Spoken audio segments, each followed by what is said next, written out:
ছাত্ৰ ছাত্ৰীসকলৰ কৈশোৰ অৱস্থাতে বৌদ্ধিক আৰু মানসিক দিশত বিজ্ঞান চিন্তাধাৰাৰে উন্মেষ ঘটোৱাৰ উদ্দেশ্যৰে প্ৰয়াত তৰুণ গগৈ দেৱৰ শাসন কালতেই যোৰহাটৰ ৰাজমাও পুখুৰীৰ পাৰত প্ৰতিষ্ঠা কৰা হৈছিল 2013 চনৰ 6 জুলাই তাৰিখে আৰম্ভ হৈছিল যোৰহাট বিজ্ঞান কেন্দ্ৰ আৰু তাৰকাগৃহ নিৰবিচ্ছিন্নভাৱে এই যোৰহাট বিজ্ঞান কেন্দ্ৰ আৰু তাৰকাগৃহৰ ফালৰ পৰাই অসমৰ বিভিন্ন প্ৰান্তৰ ছাত্ৰ ছাত্ৰীসকলক বিজ্ঞান মনস্কতাৰে আধুনিকতাৰ যুগত খোজ পেলাবলৈ এক আভাস দিয়াৰ প্ৰয়াস কৰি আহিছিল কিন্তু এটা পৰিতাপৰ কথা যে কৰোনাসৃষ্ট পৰিবেশৰ সময়ত প্ৰায় 2020 চনৰে পৰাই 5 বছৰ ধৰি বন্ধ হৈ আছে যোৰহাট বিজ্ঞান কেন্দ্ৰ আৰু তাৰকাগৃহৰ সেই বিশেষ আকৰ্ষণীয় তাৰকাগৃহটো বিভিন্ন সময়ত দাবী উত্থাপন হৈছে যে তাৰকাগৃহটো পুনৰ নিৰ্মাণ কৰিব লাগে কিন্তু পৰিতাপৰ বিষয় 5 বছৰ ধৰি বন্ধ হৈ আছে এই তাৰকাগৃহটি গতিকে এই তাৰকাগৃহ পুনৰ নিৰ্মাণৰ ক্ষেত্ৰত চৰকাৰে কি ব্যৱস্থা গ্ৰহণ কৰিছে বা সেই তাৰকাগৃহ কেতিয়া অসমৰ বিভিন্ন প্ৰান্তৰ ছাত্ৰ ছাত্ৰীসকলে চাবলৈ পাব এই সম্পৰ্কত আমি আজি এই প্ৰতিবেদন যুগুত কৰিবলৈ আগবাঢ়িছোঁ যোৰহাট বিজ্ঞান কেন্দ্ৰৰ তাৰকাগৃহৰ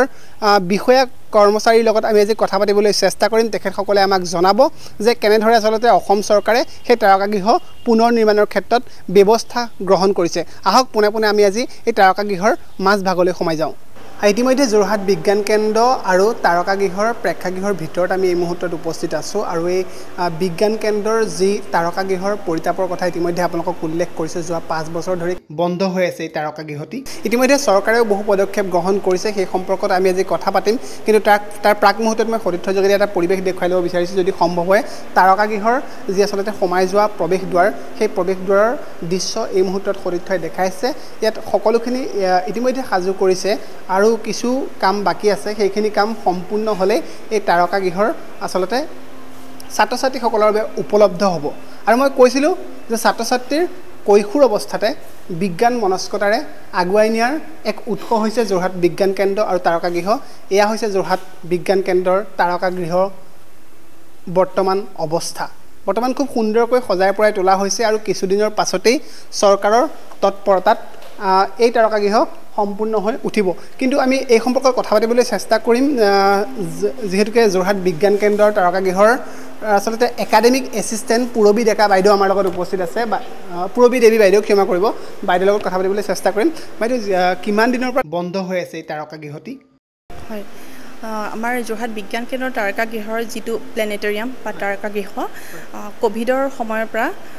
স্থগিত হৈ আছে আৰু হয় নেচেচাৰী ইনিচিয়েটিভ লোৱা হৈছে অসম চৰকাৰেও লৈছে নেচেচাৰী ইনিচিয়েটিভ তাৰ বাবে অলৰেডি গ্ৰাণ্ট চেংচন হৈছে এডমিনিষ্ট্ৰেটিভ এপ্ৰুভেল হৈছে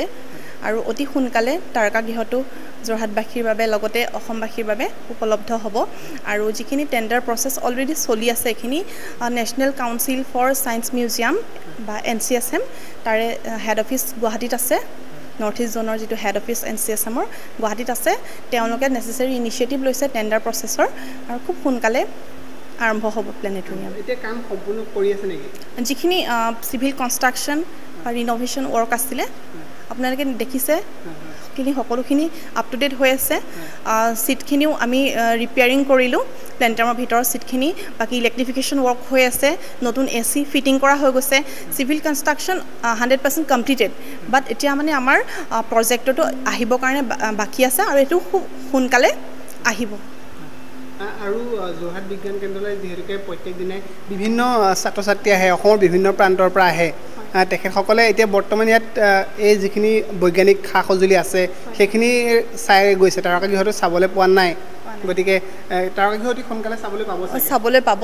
যদিও তেওঁলোকে তাৰকাগৃহ চাবলৈ বৰ্তমান পোৱা নাই আমি দুখিত কিন্তু আমি তাৰ সলনি আমি বহুতো ছাত্ৰ ছাত্ৰীয়ে ভাল পোৱা বা তেওঁলোকৰ উপযোগী বহুখিনি আমি প্ৰগ্ৰাম কৰি আছোঁ যেনে ছায়েন্স ডেমনষ্ট্ৰেশ্যন লেকচাৰ হেণ্ডছন ছায়েন্স হেণ্ডছনৰ বহুখিনি কাম কৰি আছোঁ আমি ইয়াৰ উপৰি আমাৰ এটা নিজা ইনোভেশ্যন হাব আছে বা উদ্ভাৱনী কেন্দ্ৰ আছে য'ত ছাত্ৰ ছাত্ৰীসকলে আহি উদ্ভাৱনীমূলক কাম কিছুমান কৰি আছে এতিয়াও আপোনালোকে চাব পাৰে তাত কৰি আছে ইয়াৰ উপৰি আমি সময়ে সময়ে আকাশ নিৰীক্ষণৰ অনুষ্ঠান কৰি আহিছোঁ ছাত্ৰ ছাত্ৰীসকলৰ বাবে বা বিভিন্ন ছায়েন্সৰ প্ৰগ্ৰেম যেনে ডিবেট কম্পিটিশ্যন আপাৰ আছাম লেভেলৰ ছায়েন্স ড্ৰামা কম্পিটিশ্যন ৰবটিক্সৰ কিছুমান প্ৰগ্ৰাম তেনেধৰণে আমি কৰি আছোঁ মানে আমি প্লেনেটৰিয়াম যদিও আমাৰ কাৰ্যক্ৰম হৈ থকা নাই এতিয়া ষ্টিল আমি ষ্টুডেণ্টছখিনিয়ে যাতে যোৰহাট বিজ্ঞান কেন্দ্ৰ তাৰকা গৃহৰ পৰা যিখিনি পাব লাগে বাকী সুবিধাখিনি পাব পাৰে তাৰ কাৰণে আমি তেওঁলোকক নিৰাশ নোহোৱাকৈ আমি ইয়াৰ পৰা পঠিয়াইছোঁ আৰু ইয়াৰ উপৰিও অসম চৰকাৰে আৰু এটা খুব সুন্দৰ পদক্ষেপ লৈছে যোৰহাটবাসী বহুতে গম পায় বা অসমবাসীও বহুতে গম পায় যে আমাৰ যোৰহাট বিজ্ঞান কেন্দ্ৰ আৰু তাৰকা গৃহৰ বাবে অসম চৰকাৰে 2022 চনৰ যিখন কেবিনেট হৈছিলে ডিচেম্বৰ মাহত যোৰহাটত তাতে 10 কোটি টকা এটা চেংচন কৰিছিলে যাৰ অলৰেডি এডমিনিষ্ট্ৰেটিভ এপ্ৰুভেল হৈ গৈছে আৰু সেই 10 কোটি টকাৰ যিটো গ্ৰাণ্ট দিছিলে তাৰ উদ্দেশ্য হৈছিলে for the modernization of Jorhat Science Centre and Planetarium আৰু সেই মডাৰ্ণাইজেশ্যনত ছাত্ৰ ছাত্ৰীসকলে বহু নতুনত্ব পাব যোৰহাট বিজ্ঞান কেন্দ্ৰৰ তাৰকা গৃহত আহি ইয়াত 7D ভাৰ্চুৱেল ৰিয়েলিটি আগমেণ্টেড ৰিয়েলিটিৰ পৰা ধৰি বহুখিনি বস্তু ইয়াত চাবলৈ পাব সেইটো এটা খুব ভাল খবৰ যিসকলে গম নাপায় তেওঁলোককো মই আচলতে জনাব বিচাৰিছোঁ আৰু এইখিনি কথা ধন্যবাদ জ্ঞাপন কৰিছোঁ তেখেত আছিল